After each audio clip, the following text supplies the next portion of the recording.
ಶ್ರೀಯುತ ಚಕ್ರವರ್ತಿ ಸೂಲಿಬೆಲೆ ಅವರನ್ನು, ಅವರ ತಂಡದವರನ್ನು ಹೃತ್ಪೂರ್ವಕವಾಗಿ ಸ್ವಾಗತಿಸೋಣ.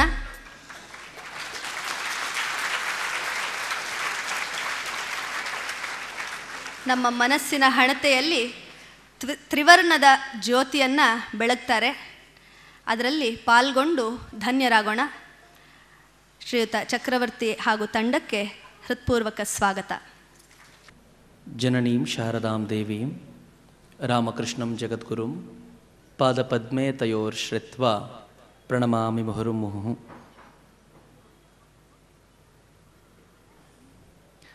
ದಿವ್ಯತ್ರೇಯರ ಪಾದಾರವಿಂದದಲ್ಲೇ ಕುಳಿತು ಒಂದು ಕಾರ್ಯಕ್ರಮ ನಡೆಸ್ಕೊಡೋದು ಯಾವಾಗಲೂ ಆನಂದದಾಯಕ ಸಂಗತಿಯೇ.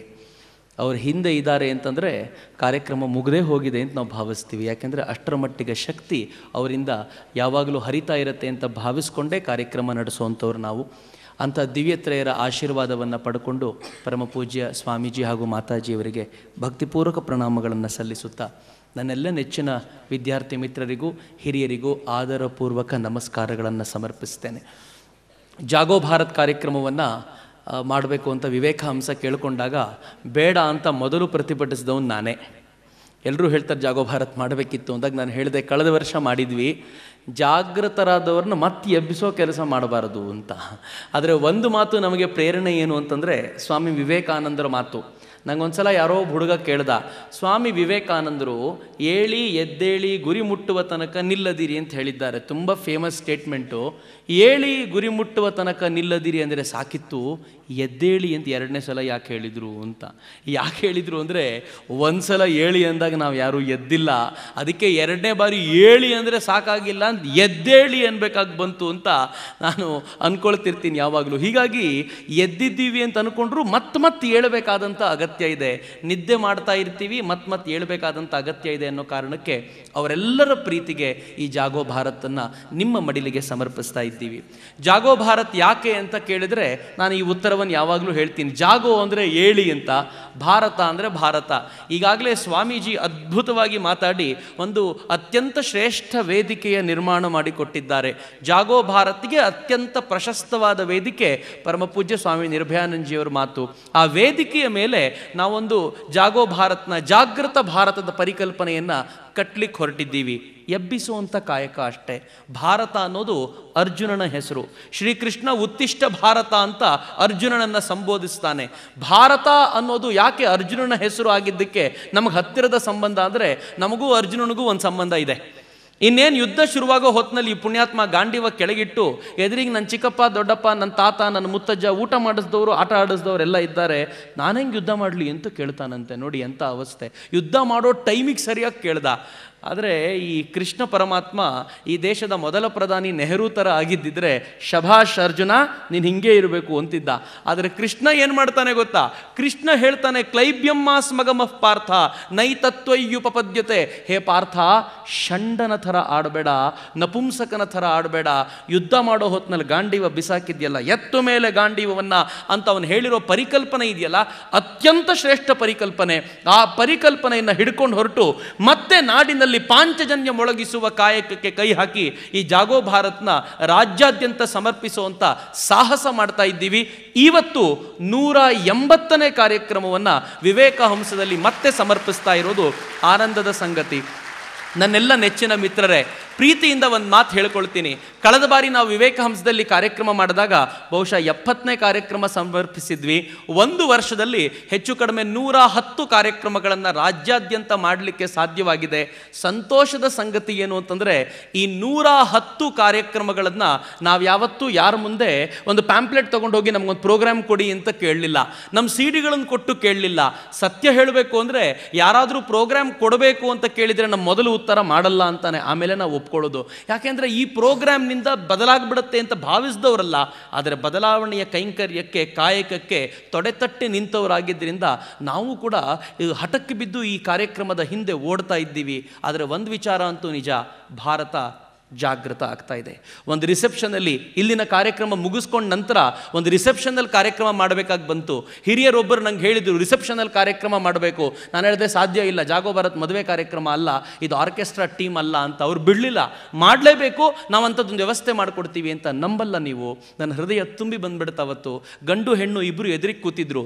ಸುಮಾರು 1,000ಕ್ಕೂ ಹೆಚ್ಚು ಜನ ದಕ್ಷಿಣ ಕನ್ನಡದ ಒಂದು ಭಾಗದಲ್ಲಿ ರಿಸೆಪ್ಷನಲ್ಲಿ ಕೂತ್ಕೊಂಡು ಪೂರ್ತಿ ಕಾರ್ಯಕ್ರಮ ಕೇಳಿದರು. ನಮ್ಮನ್ನು ವಿಶ್ ಮಾಡಲಿಕ್ಕೆ ಗಂಡು ಹೆಣ್ಣು ಬಂದರು. ಆ ಗಂಡು ಹೆಣ್ಣು ನಡುವೆ ನಿಂತ್ಕೊಂಡು ಆ ತಾಯಿ ಪುಣ್ಯಾತಕಿತ್ತಿ ಏನು ಹೇಳಿದ್ಲು ಗೊತ್ತಾ? ಇದುವರೆಗೂ ಏನು ಮಾಡಿದ್ದೀನೋ ಇಲ್ಲೋ ಗೊತ್ತಿಲ್ಲ ಚಕ್ರವರ್ತಿ ಸರ್, ಆದರೆ ಒಂದು ಮಾತಂತೂ ಸತ್ಯ, ನನಗೆ ಹುಟ್ಟೋ ಮಗುನ ರಾಷ್ಟ್ರಕ್ಕೆ ಕೊಡ್ತೀನಿ, ಇದಕ್ಕಿಂತ ಹೆಚ್ಚಿಗೇನು ಹೇಳೋಕ್ಕೆ ಸಾಧ್ಯ ಇಲ್ಲ ಅಂತ.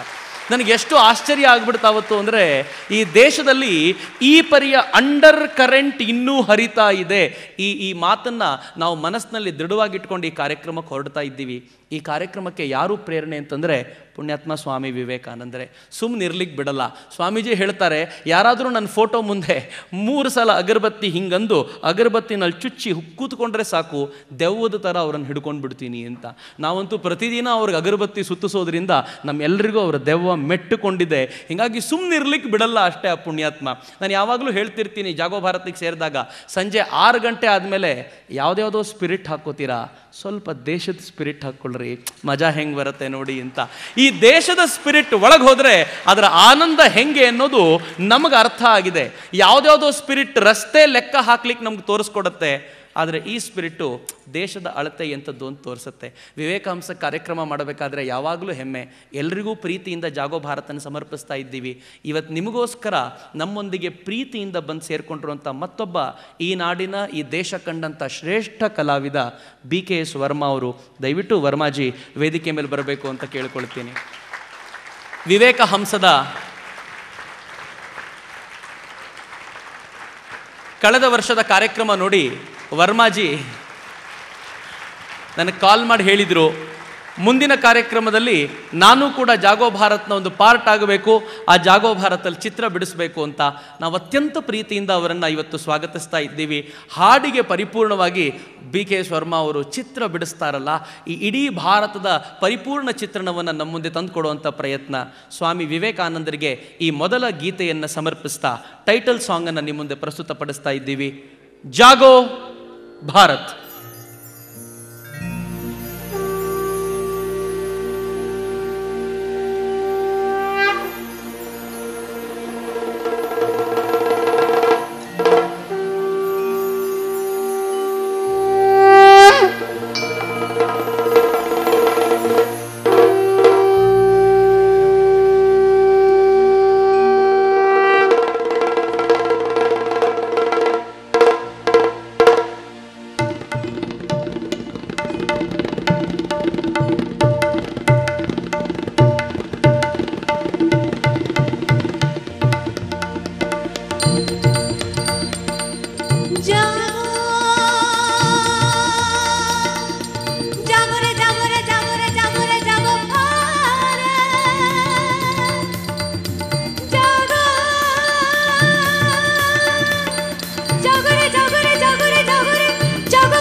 ಎತ್ತಿತು ಪರ್ವತ ಎತ್ತವು ಗುಡಿಗುಂಟಾರಗಳು ಎತ್ತವು ಗುಡಿಗುಂಟಾರಗಳು ಎತ್ತಿತು ಹಳ್ಳಿ ಎತ್ತಿತು ನಗರ ಎತ್ತಿತು ಹಳ್ಳಿ ಎತ್ತಿತು ನಗರ ಎತ್ತವು ಮಸಣದ ಹೂವುಗಳು ಎತ್ತವು ಮಸಣದ ಹೂವುಗಳು ಜಾಗ ಜಗಭಾರ ಜಾಗ ಜಗಭಾರ ಜಗ ಜಾಗ ಜಗಭಾರ ಜಾಗ ಜಾಗ ಜಗಭಾರ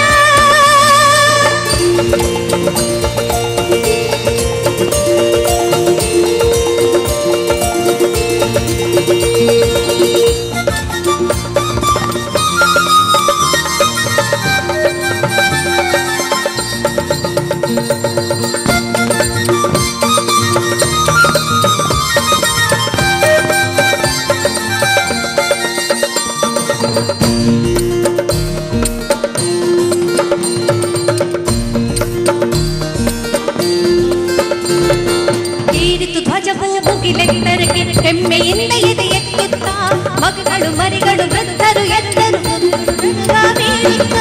ಏರಿತು ಧ್ವಜವು ಮುಗಿಲೆತ್ತರಕ್ಕೆ ಹೆಮ್ಮೆಯಿಂದ ಎದೆ ಎತ್ತುತ್ತಾ ಮಕ್ಕಳು ಮರಿಗಳು ವೃದ್ಧರು ಎತ್ತರು ಹಿಡಿದರು ಧ್ವಜವಾ ಬೀಗುತ್ತಾ ಹಿಡಿದರು ಧ್ವಜವಾ ಬೀಗುತ್ತಾ ನಿತ್ಯೆಯು ಸಾಕು ಏಳಿರಿ ಬೇಗ ನಿತ್ಯೆಯು ಸಾಕು ಏಳಿರಿ ಬೇಗ ಕರೆಯುತ್ತಲಿದೆ ಕರ್ತವ್ಯ ಸಲ್ಲಿಸಿ ನಿಮ್ಮ ಕೈಂಕರ್ಯ ಕರೆಯುತ್ತಲಿದೆ ಕರ್ತವ್ಯ ಸಲ್ಲಿಸಿ ನಿಮ್ಮ ಕೈಂಕರ್ಯ ಜಾಗ ಜಗಭಾರ ಜಾಗ ಜಾಗ ಜಗಭಾರ ಜನಮ ಬರಿ ಜಾಗ ಜಗಭಾರ ಜಾಗ ಜಗಭಾರ ಉತ್ತಿಷ್ಠದ ಜಾಗೃತ ಜಾಗೋ ಭಾರತ ಉತ್ತಿಷ್ಠದ ಜಾಗೃತ ಜಾಗೋ ಭಾರತ ನಡೆಯಲಿ ತಾಯಿ ಪೂಜೆ ಸತತ ನಡೆಯಲಿ ತಾಯಿ ಪೂಜೆ ಸತತ ಜಾಗ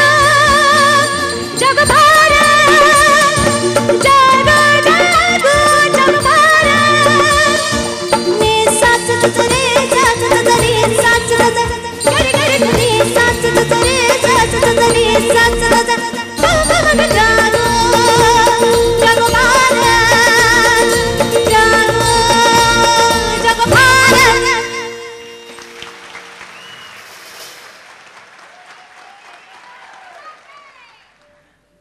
ಜಾಗೋ ಭಾರತ್ ಟೈಟಲ್ ಸಾಂಗಿನ ನಂತರ ನಿಮ್ಮೆಲ್ರಿಗೂ ಒಂದು ಅಪರೂಪದ ಸಂಗತಿ ಹೇಳಬೇಕು.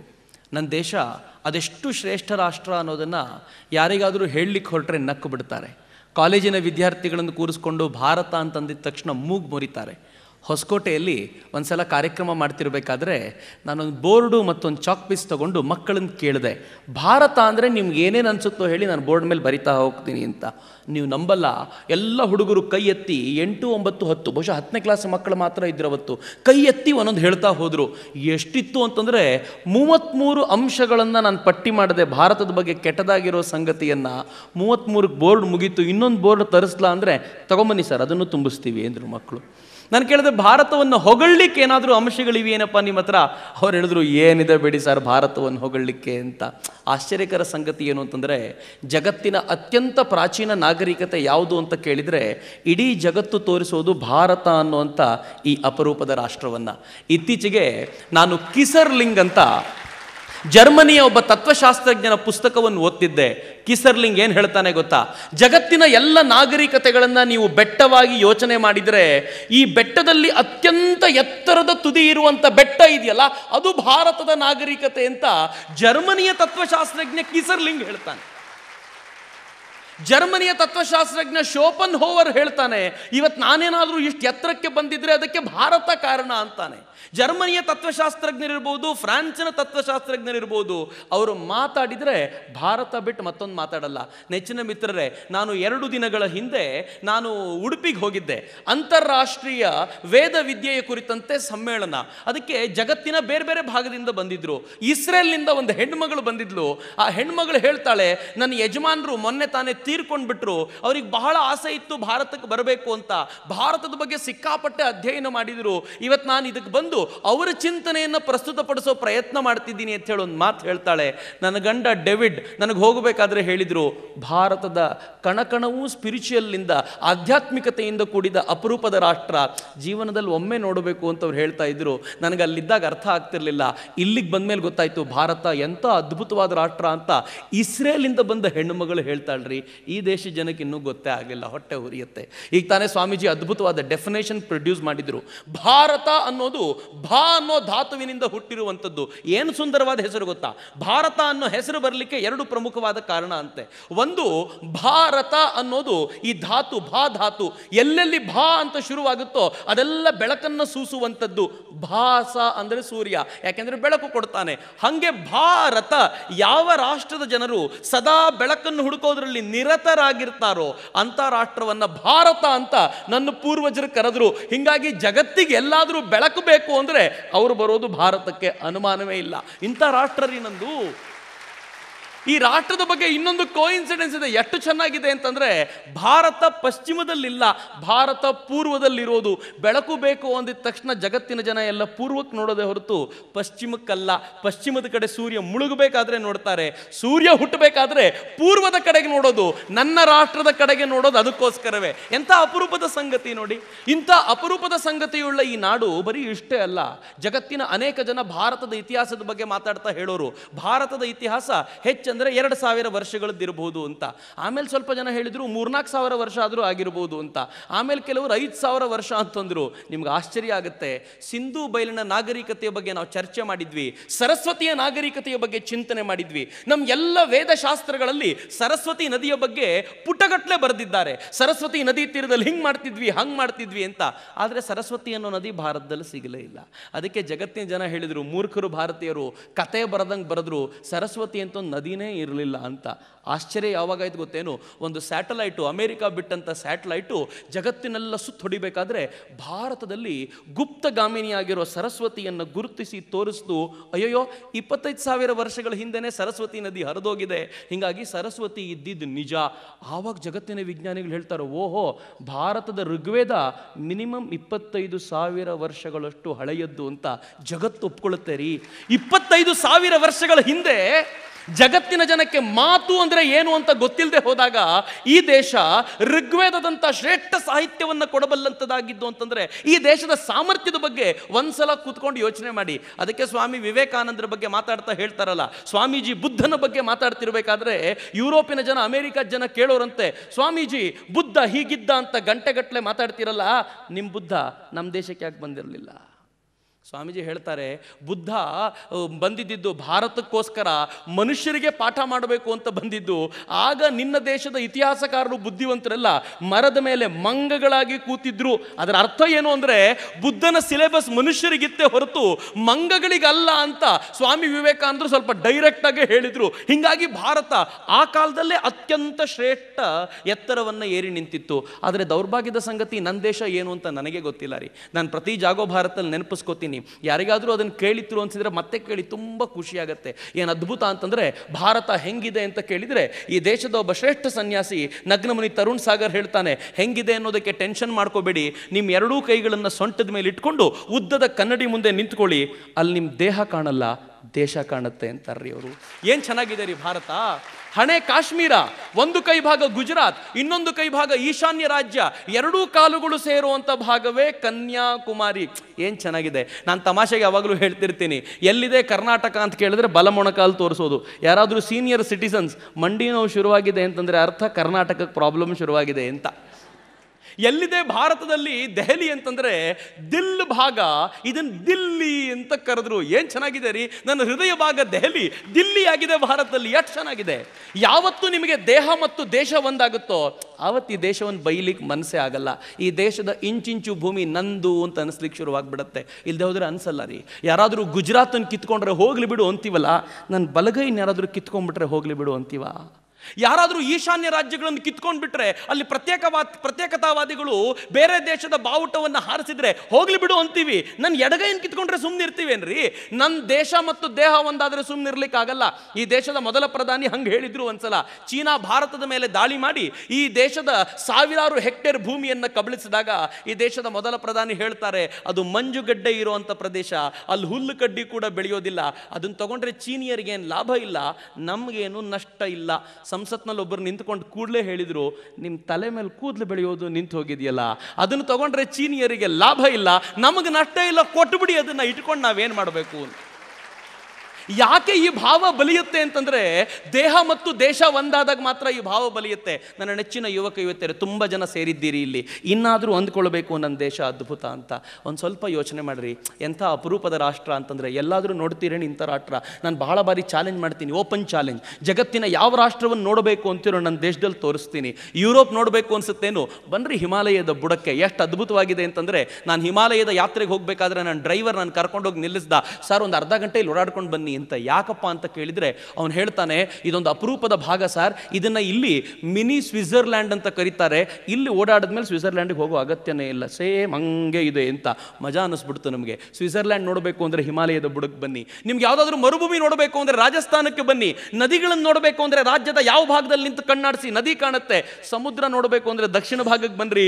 ಮೂರು ಸಾಗರ ತಾಯಿ ಭಾರತೀಯ ಪಾದಗಳನ್ನು ತೊಳೆಯುವಂಥ ಅಪರೂಪದ ದೃಶ್ಯ ಭಾರತಕ್ಕೆ ಮಾತ್ರ ಸಿದ್ಧಿಸಿರುವಂಥದ್ದು. ಇಂಥ ಅಪರೂಪ ರಾಷ್ಟ್ರದ ಜನ ನಾವು ತಲೆ ತಗ್ಗಿಸ್ಕೊಂಡು ನಿಂತರೆ ಹೆಂಗ್ರಿ? ಈ ಅಪರೂಪದ ರಾಷ್ಟ್ರಕ್ಕೆ ಗೌರವ ಮಾಡಬೇಕು, ಪ್ರೀತಿಯಿಂದ ತಲೆ ತಾಕಿಸ್ಬೇಕು. ಅದಕ್ಕೆ ನಾನು ಯಾವಾಗಲೂ ಕೇಳ್ಕೊಳ್ತೀನಿ, ಬೆಳಗಾಗಿದ್ದರೆ ಏನು ಮಾಡಬೇಕು ಅಂತ ತುಂಬ ಟೆನ್ಷನ್ ಮಾಡ್ಕೋಬೇಡಿ. ನಿಮ್ಮ ಹಣೆನ ತೊಗೊಂಡೋಗಿ ಭೂಮಿ ತಾಯಿಗೆ ಒಂದು ಸಲ ತಾಕಿಸಿ, ಅಮ್ಮ ಅಂತ ಕರೆದುಬಿಟ್ಟೆ ಒದ್ಕೊಂಡು ತಿರುಗಾಡ್ತೀನಮ್ಮ, ಕ್ಷಮಿಸ್ಬಿಡಮ್ಮ ಅಂತ ಕೇಳ್ಕೊಳ್ರಿ. ಏನು ಭಾವ ಬರುತ್ತೆ ಗೊತ್ತೇನು? ಭೂಮಿ ತಾಯಿಗೆ ನಮಸ್ಕಾರ ಮಾಡಿದಾಗ, ಭಾರತ ಮಾತೆಗೆ ನಮಸ್ಕಾರ ಮಾಡಿದಾಗ ಸಿಗುವ ಆನಂದ ಜಗತ್ತಿನಲ್ಲಿ ಇನ್ಯಾವುದಕ್ಕೂ ಸಿಗಲ್ಲ. ನನ್ನ ನೆಚ್ಚಿನ ಮಿತ್ರರೇ, ಅಪರೂಪದ ರಾಷ್ಟ್ರದ ಈ ಪರಿಕಲ್ಪನೆಯನ್ನು ಕಣ್ಮುಂದೆ ತಂದುಕೊಳ್ಳೋಣ. ಒಂದು ಸುಂದರವಾದ ಸುಮಧುರವಾದ ಗೀತೆ. ನೆತ್ತಿಯಲ್ಲಿ ಗಿರಿ ಛತ್ರಿಯ ನೆತ್ತಿದ ಭರತೆಗಿದೋ ನಮನ, ಶಕ್ತಿಗಿದೋ ನಮನ. ನಿಮಗೋಸ್ಕರ ಈ ಅಪರೂಪದ ಗೀತೆ.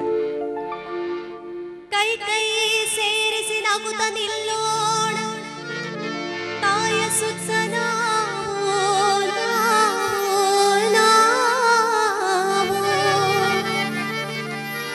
ಅವಳ ಕೀರ್ತಿಯ ರಕ್ಷಣೆಗಾಗಿ ಎದುರಿಸೋಣ ಸಾವು. ಎಲ್ಲ ದೇವರಿಗೂ ಹಿರಿಯ ದೇವಿ ಈ ತಾಯ ವೈಭವಕ್ಕೆ.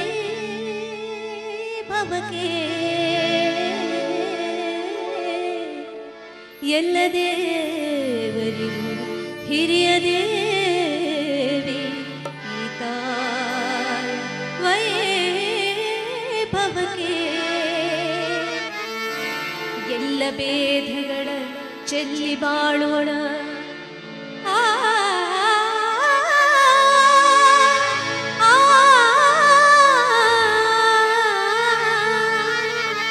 ಎಲ್ಲ ಭೇದಗಳ ಚೆಲ್ಲಿ ಬಾಳೋಣ. ಬೇರೆ ಪೂಜೆ ಯಾಕೆ, ಬೇರೆ ಪೂಜೆ ಯಾಕೆ?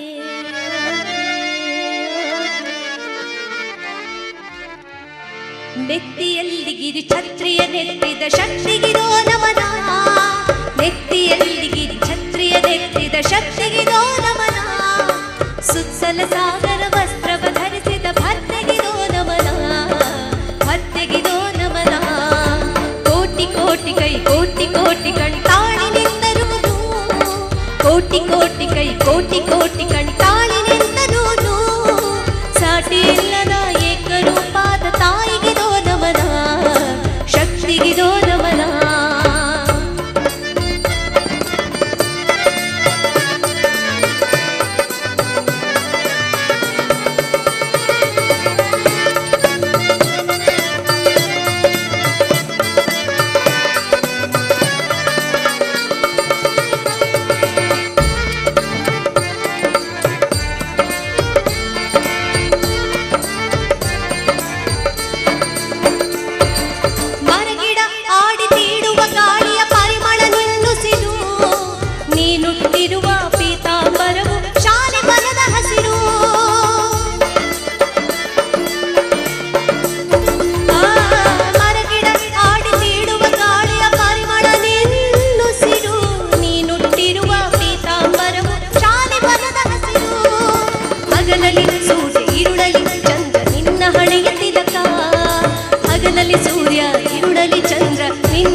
ನಾಗರ ವಸ್ತ್ರವ ಧರಿಸಿದ ಭರ್ತೆಗಿದೋ ನಮನ, ಭರ್ತೆಗಿದೋ ನಮನ.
ನಿಜ ಹೇಳಬೇಕು ಅಂದರೆ ಈ ಜಾಗೋ ಭಾರತ್ನಲ್ಲಿ ನೀವೇ ಭಾಗ್ಯವಂತರು.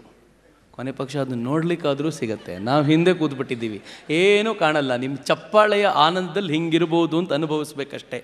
ನನ್ನ ನೆಚ್ಚಿನ ಮಿತ್ರರೇ, ನೋಡಿ ಎಷ್ಟು ಆನಂದ ಆಗುತ್ತೆ ಅಂದರೆ, ಸ್ವಾಮೀಜಿಯ ದೆವ್ವ ನಮ್ಮನ್ನು ಹಿಡ್ಕೊಳ್ಳೋ ಕಾಲ ಬಹಳ ದೂರ ಇಲ್ಲ.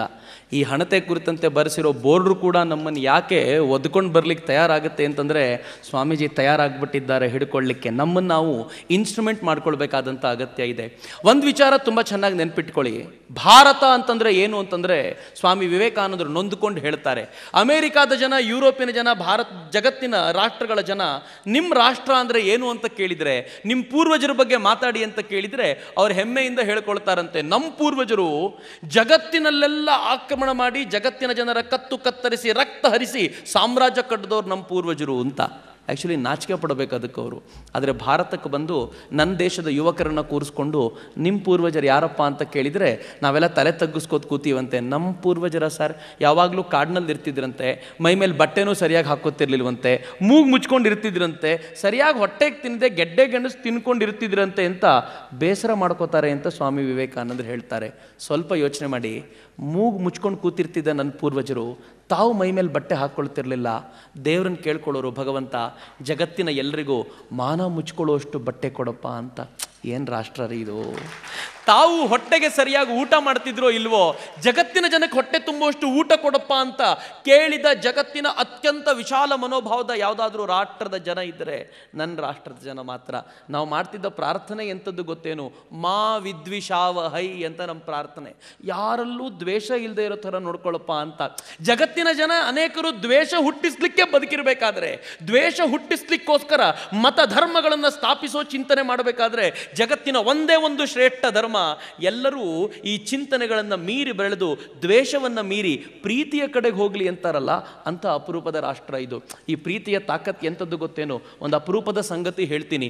ಕಳೆದ ಒಂದು 150-200 ವರ್ಷಗಳಿಂದ ಜಗತ್ತಿನಲ್ಲಿ ಒಂದು ದೊಡ್ಡ ಚರ್ಚೆ ಶುರುವಾಗಿದೆ. ಯೇಸು ಕ್ರಿಸ್ತ